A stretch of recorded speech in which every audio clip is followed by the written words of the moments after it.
Hello students, कैसे हो? Okay. तो लास्ट लेक्चर में हमने solubility of gas and liquid solution के बारे में बात की थी।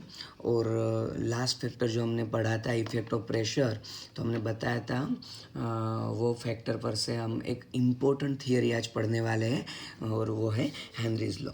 तो आज हम बात करने वाले हैं, इम्पोर्टेंट थियरी है वो हेनरीज लॉ। ठीक है, हेनरीज लॉ के बारे में। तो गाइस, हेनरीज लॉ है जो वो बेसिकली क्या कहता है, तो हेनरीज लॉ बेसिकली हमें गैसेस की जो सॉल्युबिलिटी है और वो जो गैस है सॉल्यूशन के साथ इक्विलिब्रियम में जो गैस है, ओके, उसके प्रेशर, ये दोनों के बीच का रिलेशन समझाता है। ठीक है, अगर हम याद करें तो हमने लास्ट लेक्चर में ऐसे फिगर ड्रॉ करके बताई थी। ठीक है, कि जब यहाँ पे इक्विलिब्रियम एस्टेब्लिश हो जाएगा, ओके, तो हेनरीज लॉ यही बताता है कि ये जो गैस है उसकी जो लिक्विड सॉल्वेंट में जो सॉल्युबिलिटी है, तो वो सॉल्युबिलिटी और इसके साथ इक्विलिब्रियम में जो गैस है उसके प्रेशर के साथ रिलेशन के बारे में बात करता है। तो हम ऐसा कह सकते हैं, Henry's law provides us a quantitative relationship between the solubility of a gas in liquid solvent and the pressure of that gas. ठीक है, तो सबसे पहले वो क्या बताता है वो हम नोट कर देते हैं। Okay, it provides quantitative relationship between the solubility of gas and its pressure। Okay, ये दोनों के बीच का जो रिलेशन है वो हमें हेनरीज लॉ से मालूम पड़ता है। तो क्या कहता है इसका लॉ? तो हेनरीज लॉ हमें ये बताता है, जैसे कि हम बोल दे कि the Henrys law states that at a given temperature the mass of dissolved gas in a given volume of liquid solvent is proportional to the pressure of the gas with which it is in equilibrium। ठीक है, पहले हम लिख देते हैं, बाद में अच्छी तरह से समझाते हैं। तो हम बता देते हैं, it states that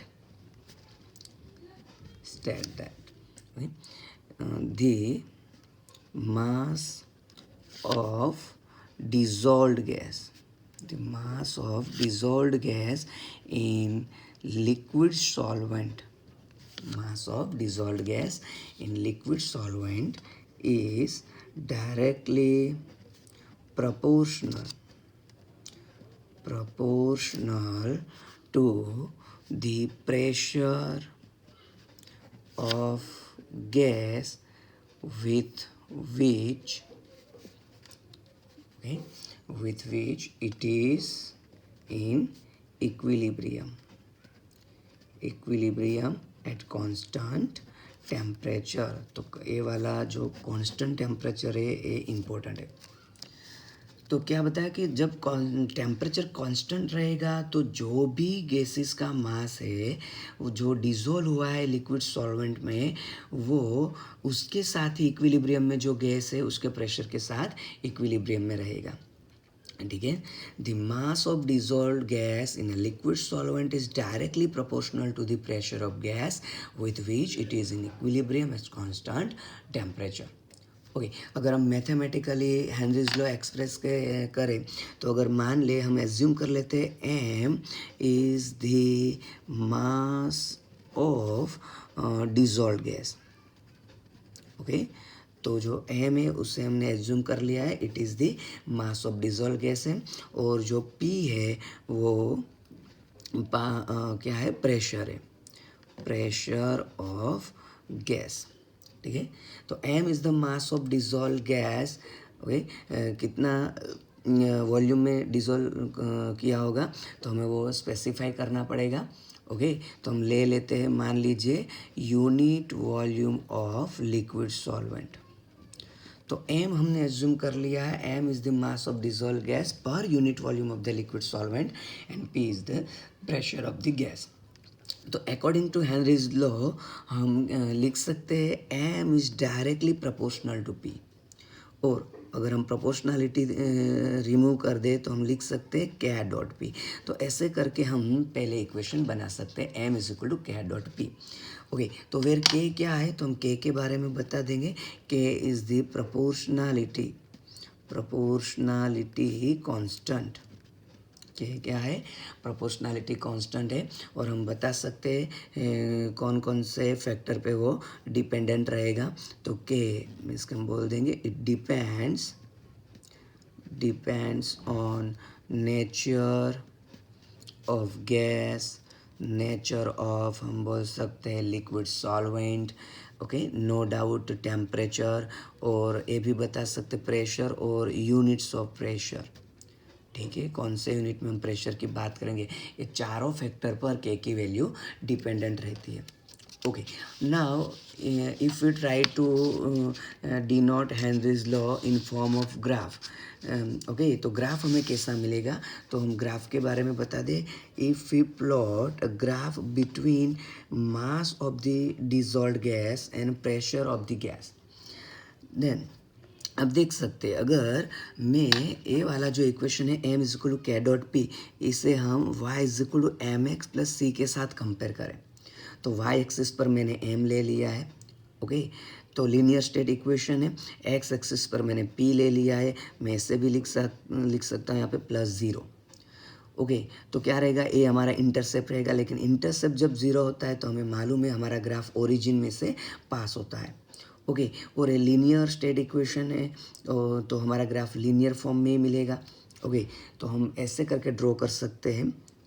okay, the graph between mass of the dissolved gas and pressure of the gas. ठीक है, तो ये जो लीनियर फॉर्म में ग्राफ मिलता है उसका जो स्लोप है, तो हम बता सकते हैं स्लोप क्या मिलेगा हमें, स्लोप की जो वैल्यू है वो हमें के मिलने वाली है। ठीक है, ओके, तो सीधी सी बात है, अगर डिफरेंट गैस है, हमने पहले ही बोल दिया है के की वैल्यू है वो नेचर ऑफ गैस और नेचर ऑफ सॉल्वेंट पर डिपेंडेंट है। तो सीधी सी बात है, जो डिफरेंट टाइप के गैस रहते हैं, ऑक्सीजन, नाइट्रोजन, हीलियम, ठीक है, तो ये सारे के सारे गैस के लिए जो के की वैल्यू है वो डिफरेंट रहेगी।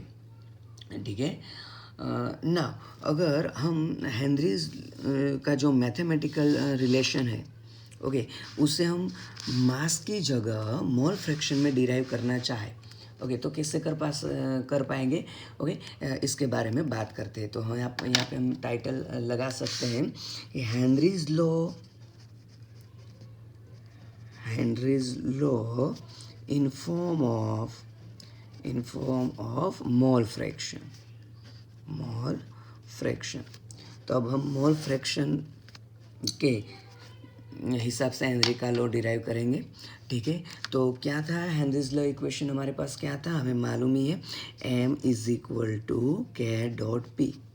ठीक है, मान लीजिए हमारी सरलता के लिए मैं जो गैस डिजोल्व हुआ था उसका जो मास मैंने स्मॉल m लिया था वो मैं ले लेता हूँ W2 के डॉट पी। तो W2 क्या है, मास ऑफ द डिजोल्व गैस है।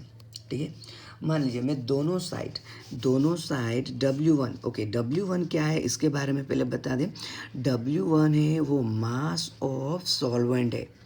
ओके, मास ऑफ सॉल्वेंट, कौन सा वाला सॉल्वेंट, जो कि हमने यहाँ पे जो लिया था unit volume of liquid solvent. तो मान लीजिए ये जो हमने लिक्विड सॉल्वेंट का यूनिट वॉल्यूम लिया है, ये यूनिट वॉल्यूम का जो मास है वो W1 है। ठीक है, ये जो हमने यूनिट वॉल्यूम लिया था लिक्विड सॉल्वेंट का, वही यूनिट वॉल्यूम का जो मास है वो W1 है, ऐसा हम अज्यूम कर लेते हैं। तो दोनों साइड हम W1 से डिवाइड करेंगे, के W1 इंटू पी। ठीक है, तो नो डाउट कि हमारे पास कांस्टेंट है, यूनिट वॉल्यूम का जो सॉल्वेंट है उसका मास भी कांस्टेंट रहेगा। तो हम यहाँ पे एक और कांस्टेंट लिख सकते हैं।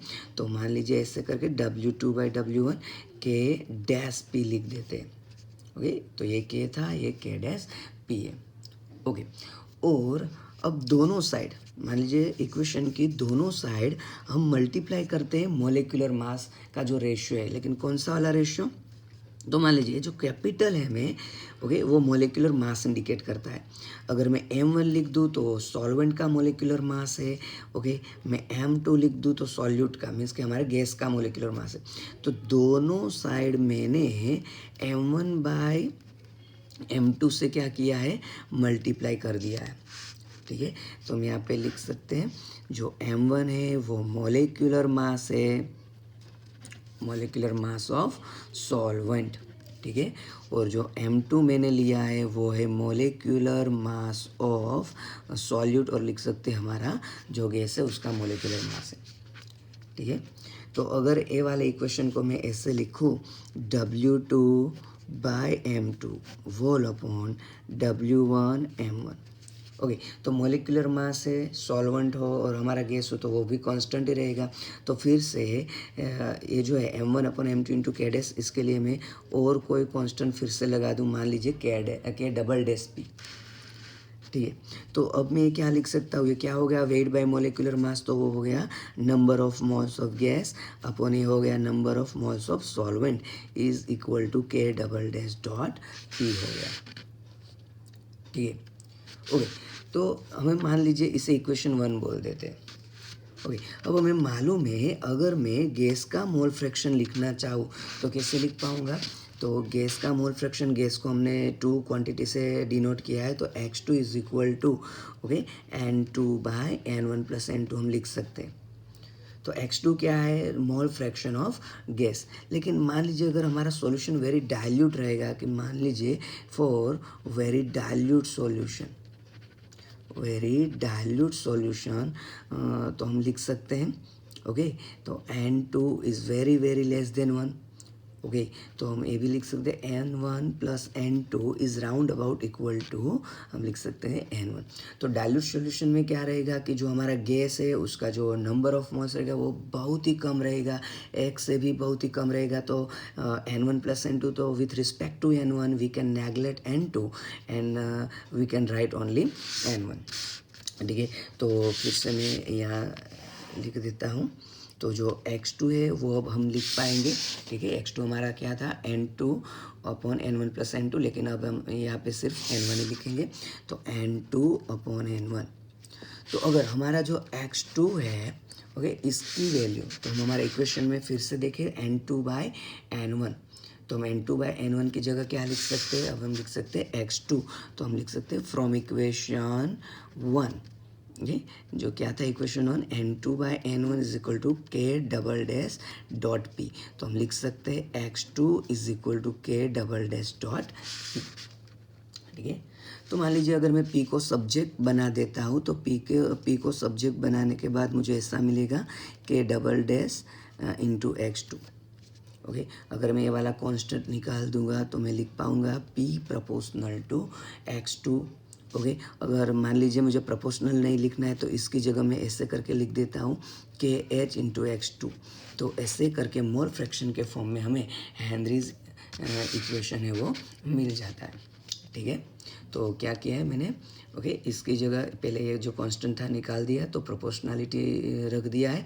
अगर प्रोपोर्शनलिटी नहीं रखना है, इसकी जगह कोई और कांस्टेंट रखना है, तो हेनरीज कांस्टेंट, तो जो KH है वो इंडिकेट करता है हेनरीज कांस्टेंट।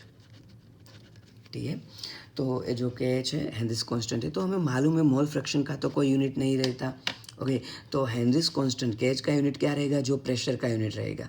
ओके, तो जो भी प्रेशर का यूनिट रहेगा वो ही KH का यूनिट रहेगा ना।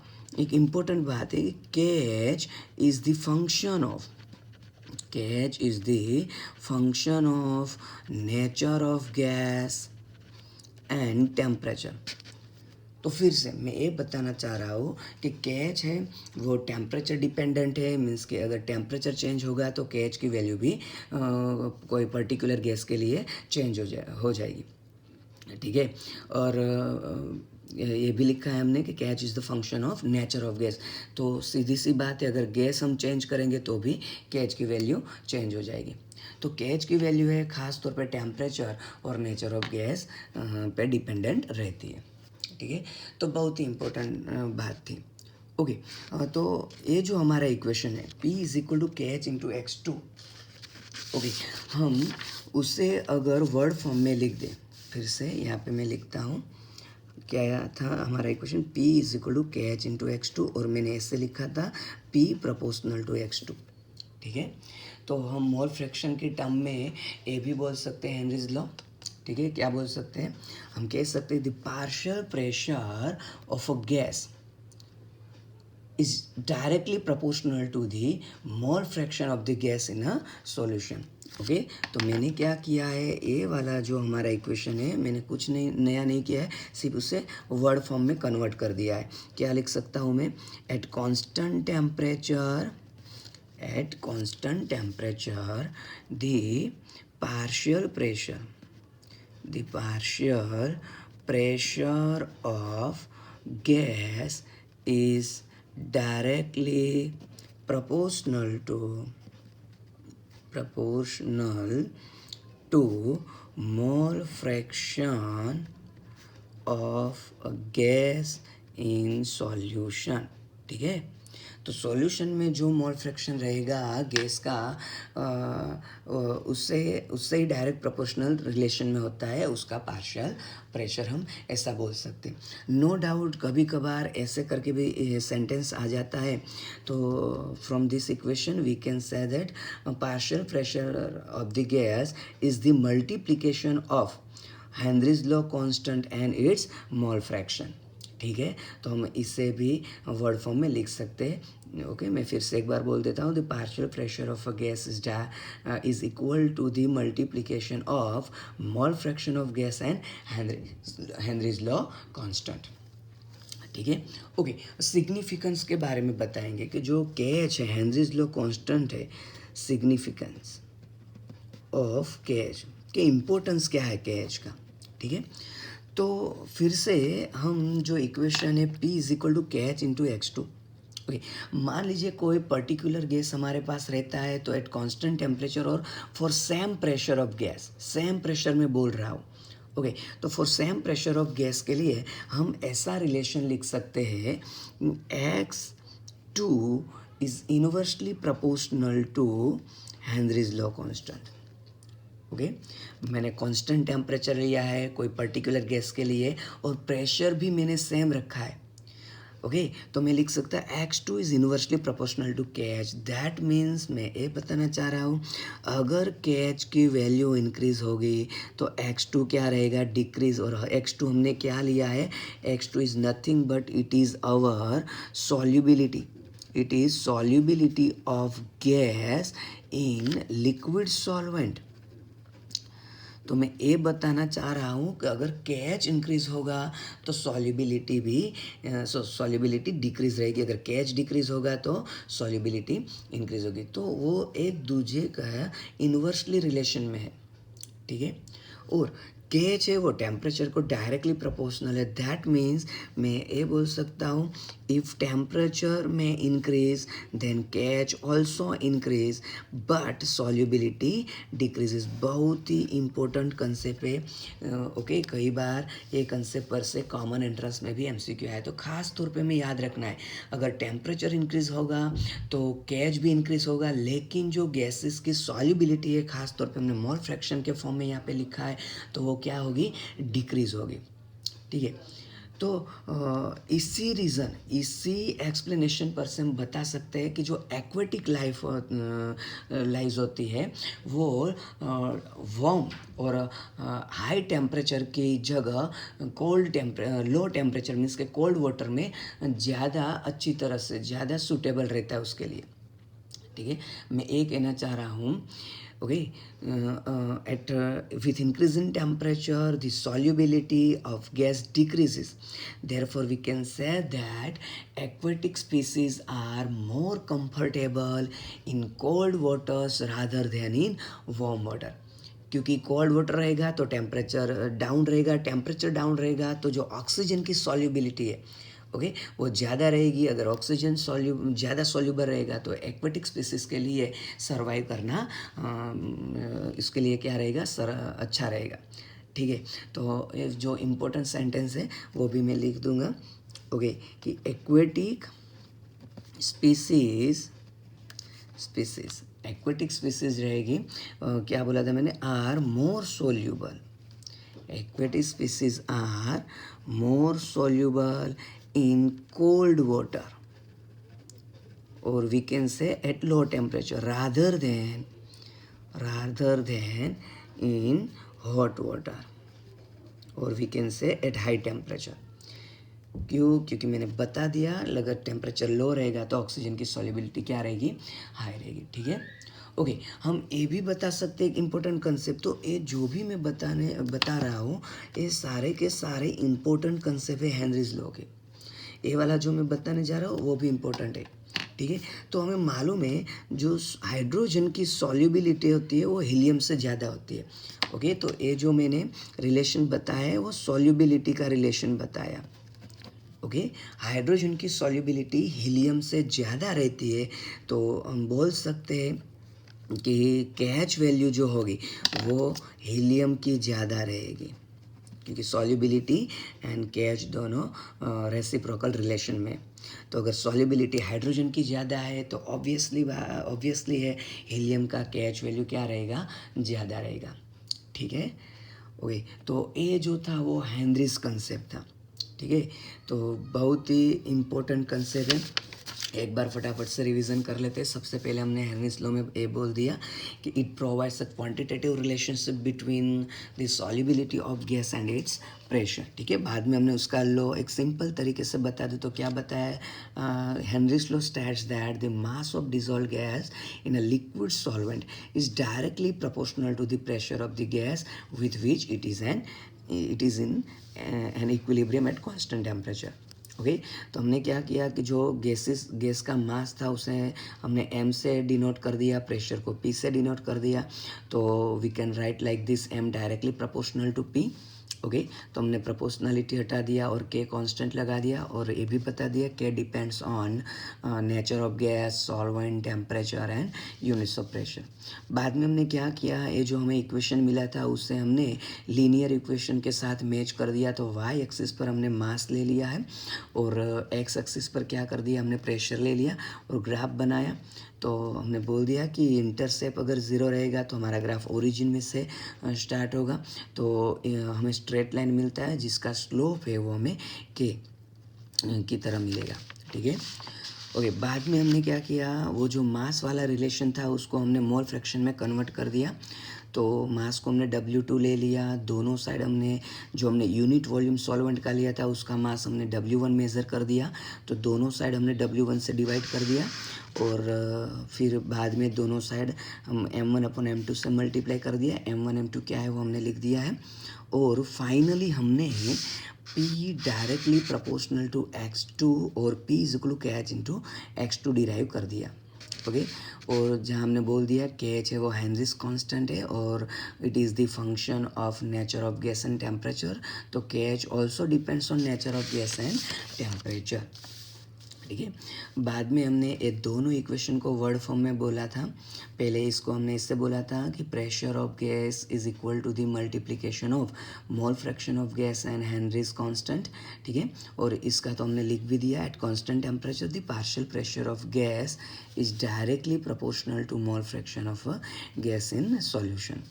ओके, बाद में केज का सिग्निफिकेंस बता दिया। हमने बोल दिया कि अगर हमारे पास टेम्परेचर कांस्टेंट रहेगा और बोल सकते सेम प्रेशर और प्रेशर भी कांस्टेंट रहेगा तो हेनरीज इक्वेशन पर से हम लिख सकते हैं x2 inversely proportional to KH। That means x अगर KH इंक्रीज रहेगा तो x2 डिक्रीज होगा। That means solubility of gas क्या रहेगी? डिक्रीज हो जाएगी। ओके, तो बाद में ये भी बोला कि अगर हम एक्सपेरिमेंटल डेटा देखें तो with increase in temperature for a particular gas KH also increases. That means हमने बोल दिया कि टेम्परेचर के साथ KH भी इंक्रीज होगा तो x2 क्या रहेगा? डिक्रीज होगा। ओके, तो ये इम्पोर्टेंट कंसेप्ट ये भी बता दिया। तो इस हिसाब से अगर लो टेम्परेचर रहेगा तो गैस की सॉल्युबिलिटी लिक्विड सॉल्वेंट में ज़्यादा रहेगी। तो इसीलिए aquatic species are more suitable, माफ़ कीजिएगा यहाँ पे सोल्यूबल लिखा गया है, more suitable in cold water rather than in hot water. ठीक है, तो माफ़ कीजिएगा यहाँ पे गलती से सोल्यूबल लिखा गया था।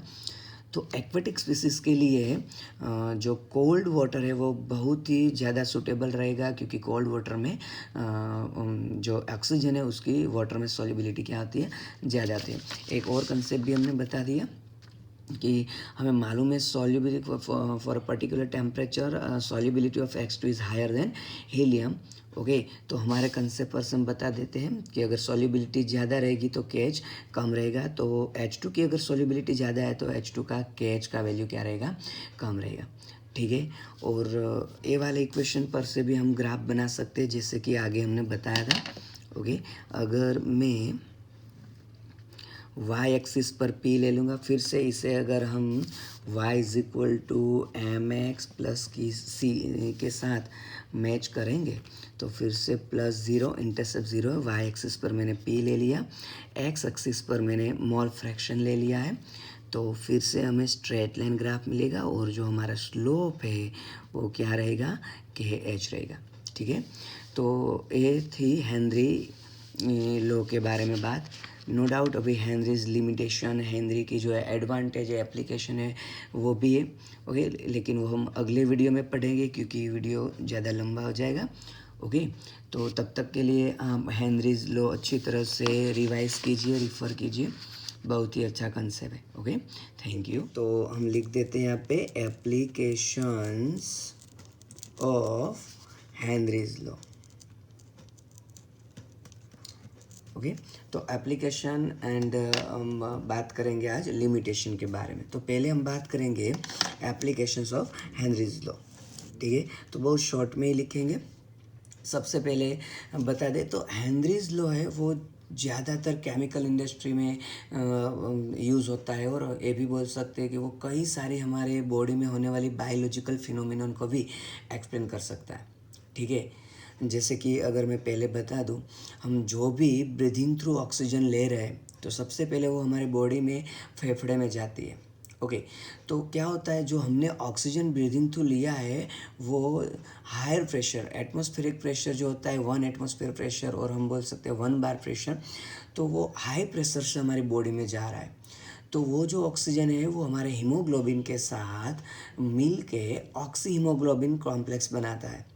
ओके, और जो ए ऑक्सी हीमोग्लोबिन कॉम्प्लेक्स है वो हमारे टिश्यू में जाता है, और टिश्यू में जाके क्या होता है कि टिश्यू में प्रेशर है वो कम रहेगा, तो कम प्रेशर की वजह से जो ऑक्सी हीमोग्लोबिन कॉम्प्लेक्स बना था वो क्या हो जाएगा, डिसोशिएट हो जाएगा और ऑक्सीजन रिलीज होगा, और वही ऑक्सीजन हमारी सेल्यूलर एक्टिविटीज़ के लिए बहुत इंपॉर्टेंट रहता है। तो हम शॉर्ट एंड सिंपल लिख सकते हैं।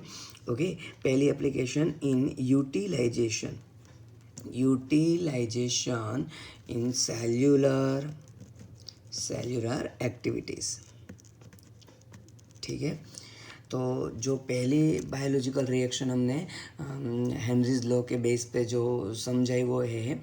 ओके, तो ज़्यादा प्रेशर से ऑक्सीजन बॉडी में जा रहा है, इसी हिसाब से हीमोग्लोबिन के साथ ऑक्सी हीमोग्लोबिन कॉम्प्लेक्स बना पा रहा है, लेकिन जब वो कॉम्प्लेक्स हमारे टिश्यू में जाएगा तो टिश्यू में प्रेशर कम हो जाने की वजह से ऑक्सीजन रिलीज होगा, और वही ऑक्सीजन ठीक है हमारे सेल्यूलर एक्टिविटीज़ के लिए काम आएगा। दूसरा जो इंडस्ट्रियली एप्लीकेशन बता दे तो वो है इन सॉफ्ट ड्रिंक्स। ओके, इन सॉफ्ट ड्रिंक्स, और बोल सकते हैं इन सोडा वाटर, सिंपल सा वर्ड सोडा वाटर। तो हमें मालूम है जो भी सॉफ्ट ड्रिंक्स होता है और सोडा वाटर होता है उसमें CO2 प्रेशराइज करके वाटर में डिज़ोल्व किया होता है, लेकिन उसकी जो सॉल्युबिलिटी है वो रहनी चाहिए। ठीक है, जो डिज़ोल्व हो गया है CO2 वो फिर से गैसेस फॉर्म में नहीं आना चाहिए। अगर मान लीजिए कोई भी कारण, कोई भी रीज़न की वजह से वो CO2 जो डिज़ोल्व हुआ था वो गैसेस फॉर्म में आ गया तो वो जो सोडा वाटर की जो बोतल है वो फटने का चांसेस रहता है। ठीक है, तो हमें इतना प्रेशर से डिज़ोल्व करना है कि जो CO2 है उसकी सॉल्युबिलिटी मेंटेन हो। तो क्या करते हैं, ओके, तो हम कह सकते हैं to increase the solubility of CO2 in soft drinks. Okay, the bottle is sealed under the high pressure, तो हाई प्रेशर में बॉटल को सील करके हम उसे स्टोर करते हैं। ओके, तो we can say that in soft drinks और soda water, okay, Henry's law is also useful. ठीक है, अगली वाली एप्लीकेशन अगर बता दे जो है स्कूबा डाइवर्स के लिए, स्कूबा डाइवर्स। तो हमें मालूम है स्कूबा डाइवर्स होते हैं वो समंदर में बहुत नीचे तक जाते। तो क्या होता है, तो जब वो समुंदर में नीचे तक जाते तो हाई प्रेशर की वजह से उसके जो ब्लड है वो ब्लड में एटमॉस्फेरिक गैसेस खास तौर पे नाइट्रोजन की सॉल्युबिलिटी इंक्रीज हो जाती है। और जब वो स्कूबा डाइवर्स फिर से वो समंदर की सपाटी पर अपर सरफेस में आते हैं तो क्या होता है, प्रेशर डिक्रीज होने की वजह से जो नाइट्रोजन ब्लड में सॉल्यूबल हुआ था, ठीक है, वो नाइट्रोजन ब्लड में बबल्स फॉर्म में आ जाएगा। अगर वो बबल क्रिएट करेंगे तो क्या होगा कि वो जो बबल है जो फॉर्म होता है उससे हम बोल सकते हैं बहुत खतरनाक मेडिकल कंडीशन बॉडी में क्रिएट होती है जिसे हम बोलते हैं बैंड्स। ओके, जो कि बहुत ही डेंजरस होती है हमारी लाइफ के लिए और बहुत ही पेनफुल होता है।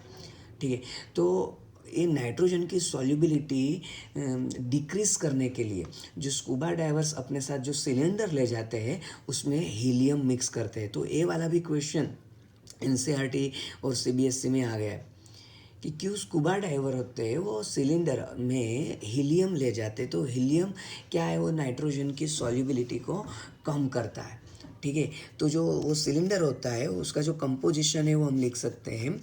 तो 11.7% हीलियम रहता है, 56.2% ऑक्सीजन रहता है एंड 56.2% नाइट्रोजन रहता है और 32.1% ऑक्सीजन रहता है।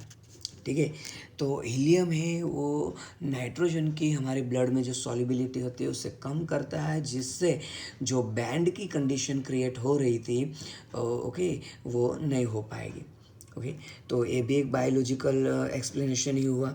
ओके, नेक्स्ट बता दे एप्लीकेशन। ओके, जब हम कोई मान लीजिए माउंटेन पर जाते हैं तो हमें मालूम ही है कि at high altitude the partial pressure of oxygen क्या होता है, लेस होता है as compare to the ground level. ठीक है, तो ग्राउंड लेवल से हाई अल्टीट्यूड पर ऑक्सीजन का पार्शियल प्रेशर क्या रहता है, कम रहता है। अगर उसका पार्शियल प्रेशर कम रहेगा तो जो क्लाइंबर्स है, ओके, तो ये जो एप्लीकेशन है वो खास तौर पे हम क्लाइंबर्स के बारे में बताएंगे। ठीक है, तो जो क्लाइंबर्स है उसके ब्लड में ऑक्सीजन की सॉल्युबिलिटी कम हो जाएगी तो ऑक्सीजन की कॉन्सेंट्रेशन और हम बोल सकते हैं प्रेशर डिक्रीज हो जाएगा। ठीक है, तो जो क्लाइंबर्स होते हैं और ये भी बोल सकते हैं जो पीपल्स है वो जो हाई अल्टीट्यूड पर रह रहे हैं उसके ब्लड में ऑक्सीजन की कमी की वजह से वो थकान महसूस करेंगे, वो अपनी बॉडी को वीक महसूस करेंगे। ओके, तो वो लोग हैं वो क्लियरली थिंक नहीं कर पाएंगे। तो ये भी एक बहुत ही हम बोल सकते हैं खतरनाक डिसीज का सिम्टम्स है जिसे हम बोलते हैं एनोक्सिया। ठीक है, तो हम क्या बोलते हैं, एनोक्सिया। तो एनोक्सिया में क्या रहता है कि जो पर्सन होता है वो परफेक्टली थिंक नहीं कर पा रहा है, वो थकान महसूस करता है, वो अपनी बॉडी में वीकनेस फील करता है। ठीक है, तो ये भी एक और इम्पोर्टेंट बायोलॉजिकल फंक्शन है। तो ये हो गई हेनरीज लॉ की एप्लीकेशन। ठीक है, अब हम बात करेंगे लिमिटेशंस। ओके, तो limitations of Henry's law.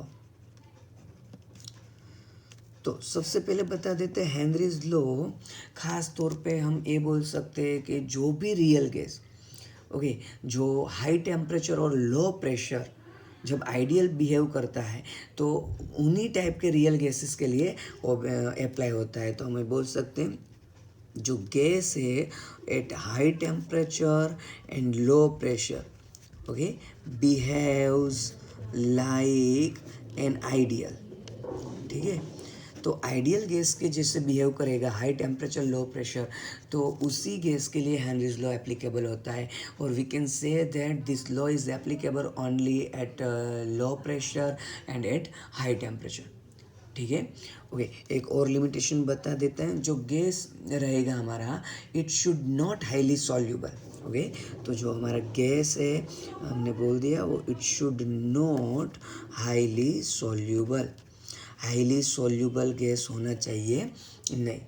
Okay, ये भी बता सकते हैं जो गैस है it should not react, it should not chemically react with solvent.